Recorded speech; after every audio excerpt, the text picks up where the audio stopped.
Quando a gente tem a ideia de remover as pedras e jogar elas por aí, usando essa metáfora, o que acontece? A gente não está compreendendo em si o que está acontecendo.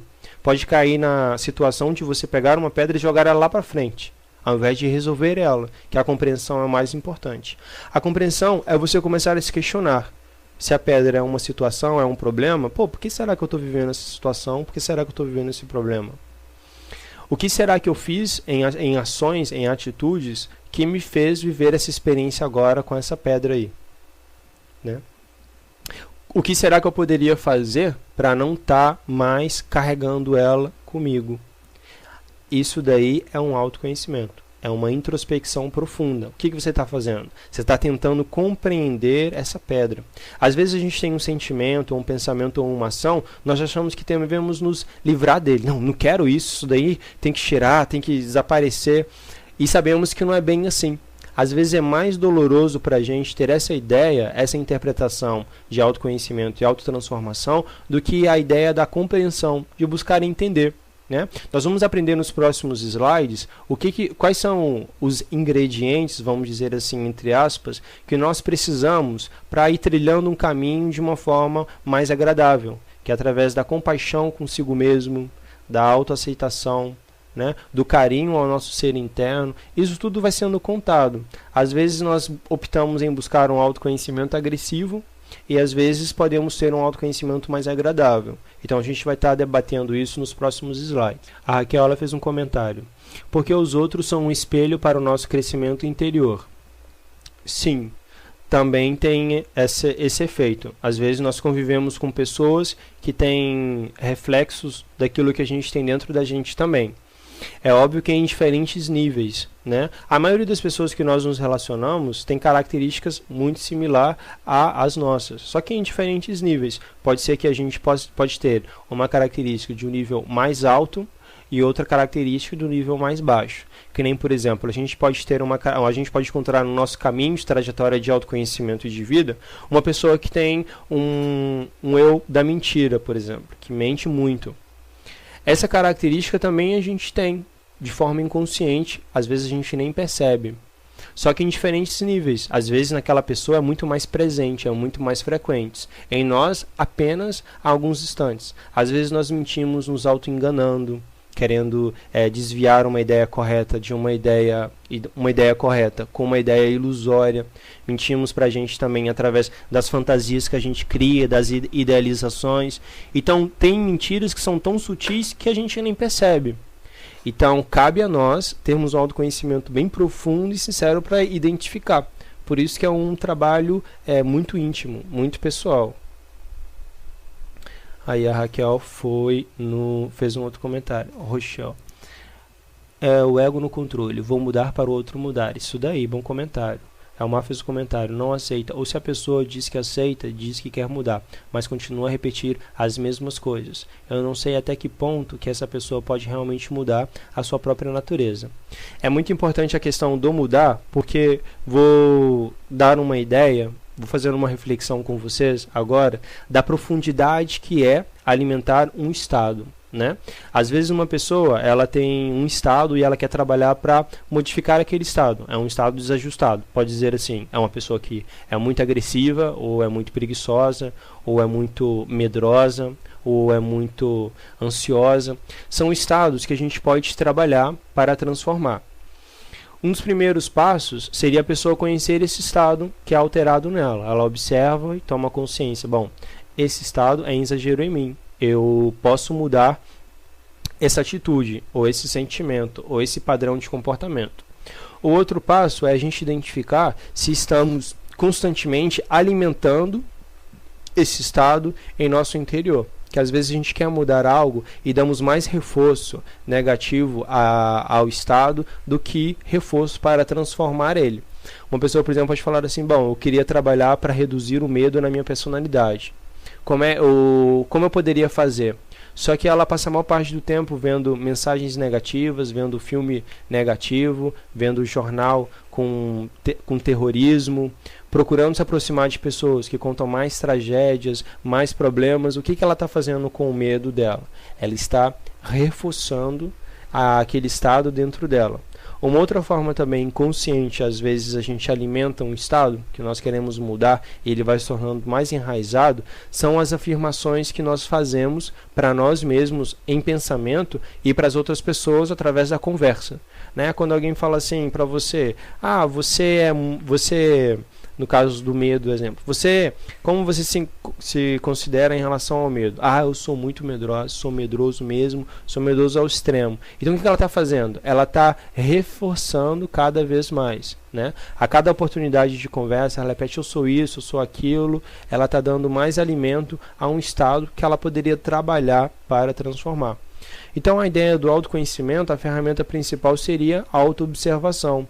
Se você começa a observar as afirmações que você faz sobre a tua personalidade, sobre a tua pessoa, você pode transformar, mudar a forma que você se expressa e dirige a você mesmo. Você pode dizer que naquele momento você está com medo, que você tem algumas características que estão sendo transformadas em relação ao medo, no caso, que queria trabalhar para mudar. Então, mudar a forma que nós nos referimos à conduta que nós queremos transformar é importante também. Então, é interessante que a gente observe dessa forma. A Rosângela fez uma... Dando continuidade, aí a Elmar, ela falou, até que ponto a pessoa ela pode realmente mudar a sua própria natureza.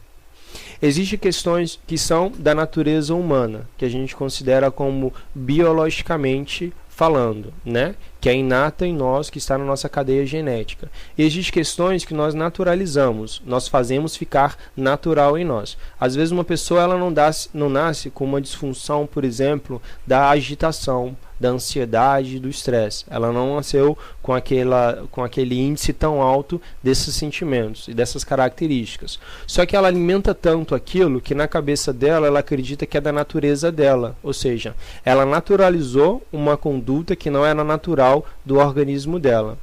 Então é importante a gente saber isso também. Até que ponto que realmente provém da nossa natureza, por isso um autoconhecimento, o que realmente é genético, é hereditário, e o que a gente está criando com o nosso pensamento para naturalizar algo que não é natural. Quando nós alimentamos muito, através do nosso pensamento, um hábito, através das nossas ações repetitivas sobre esse hábito, chega um momento que ele entra em nossa memória celular. Então é mais delicado ainda para a gente remover esses padrões harmonizados, ou seja, a célula é um ser vivo, ela possui a sua memória. Então à medida que nós vamos alimentando esses estados, é como se elas ficassem cada vez mais materializadas em parte do nosso corpo. Né? É o que dificulta. Falando de uma linguagem mais neurocientífica, com a ver com o funcionamento do cérebro, todas as nossas atitudes é como se ela criasse exatamente isso, caminhos em nosso cérebro.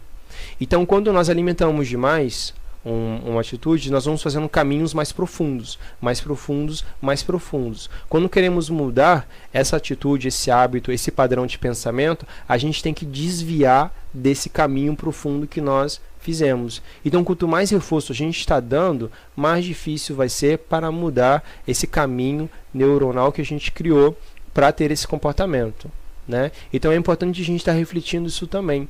Por isso que a autoobservação e o autoconhecimento vai nos facilitar identificar o que a gente alimenta realmente e o que a gente pode fazer para evitar reforçar esses estados dentro da gente. Aí o Elmar, Rosângela fez um comentário.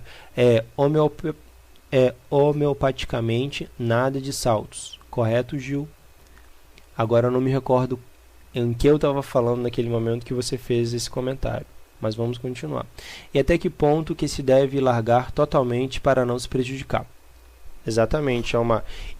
Por isso que a pessoa é muito individual, né? É muito íntimo. É a pessoa que tem que chegar com a sua própria consciência e discernir até que ponto vai, até que ponto vem. No início a gente estava falando sobre conhecer os limites, né? A pessoa ela tem que conhecer os seus limites, mas esse conhecimento vem dela. Por isso que é um autoconhecimento. É um conhecimento que eu posso prescrever. Eu chego aqui e falo para você, olha, você pode ir só até aqui. Por quê? Se eu faço isso, o que eu estou fazendo com você? Eu estou limitando você a novas descobertas, a novos aprendizagens. Então a ideia é estimular com que você descubra até que ponto é o seu. Até que limite é o seu. para que você continue aprendendo cada vez mais. O Pedrinho disse: quando eu reflito em cima dos meus defeitos, isso é bom? É bom se você não está refletindo com punição, com culpa ou com um sentimento de inferioridade. Quando a gente está refletindo em questão analítica, ou seja, você está fazendo uma análise, é interessante. Esse é o autoconhecimento, né?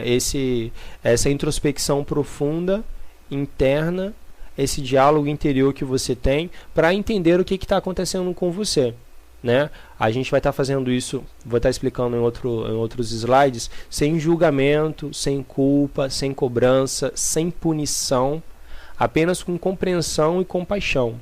Aí fica mais fácil da gente entender o que é, como é que a gente está. Se eu começo a observar e refletir sobre os defeitos que atualmente minha personalidade pode possuir, com culpa, com punição, ainda estou reforçando isso daí. É a questão de a gente poder escolher entre um caminho através da observação, da compreensão e o da dor. O da dor é o que a gente está nos punindo ali também, que é uma forma do ego se alimentar. A luz da observação da consciência é a luz que levamos a nossas trevas internas. Boa reflexão. Todos nós temos aproximadamente 12 mil eus dentro de nós. O que acontece? Alguns manifestam e outros não. Deu um comentário. Segundo uma pesquisa, cada pessoa mente no mínimo 3 vezes por dia, todos os dias. Isso confirma o que você falou. Às vezes é tão sutil que não consideramos uma mentira, e assim os outros defeitos. Sim, reforçar o estado negativo é autossabotagem. É o ego entrando pela porta dos fundos da mente. Rodrigo fez uma pergunta. A timidez não é natural ou é o ego? É uma boa pergunta. É uma pergunta para a gente refletir. Mais à frente, se o Rodrigo pegou, viu explicando, né, o que a gente vai estar entendendo, porque é uma tarefa muito delicada, criar um padrão e um estereótipo do que é natural e do que não é natural. É muito importante o autoconhecimento, porque é a pessoa que vai identificar qual característica é natural e qual característica é naturalizado dela. Quando algo passa além do... A gente tem tendências a observar o natural como sendo uma parte onde não prejudica a pessoa, né? Que são atitudes assim, simples, sutis e que não causam nenhum dano. A maior referência que a gente tem como natural é criança, é bebê, é recém-nascido, que até ali então ele não está com todas as influências externas, né?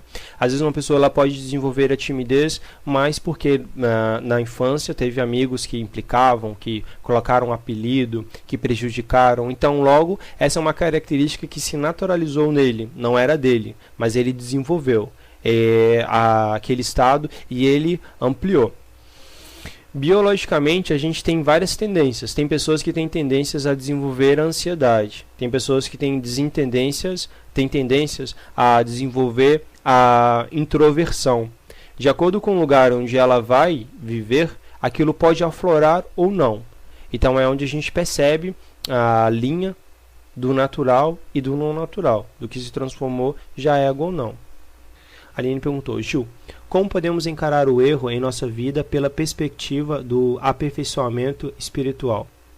É uma ótima pergunta, Aline. Vai depender de qual linha de pensamento espiritual você está seguindo, você deseja seguir, né? Quando você, por exemplo, você pode seguir uma linha de pensamento. Eu vou dar alguns exemplos para vocês terem ideias de do que eu estou falando, né, em relação ao aperfeiçoamento espiritual. A gente sabe que em termos de espiritualidade há uma vastidão de informação e conhecimentos, e cada um tem seu método, tem a sua forma de explicação para uma questão interna ou uma questão de nossa vida. Se você está vendo a visão, as situações da nossa vida por uma perspectiva espiritual, dentro, por exemplo, das linhas orientais, como, por exemplo, budismo, shintoísmo, hinduísmo, ou dentro de uma visão ocidental, voltada para o espiritismo, para o kardecismo.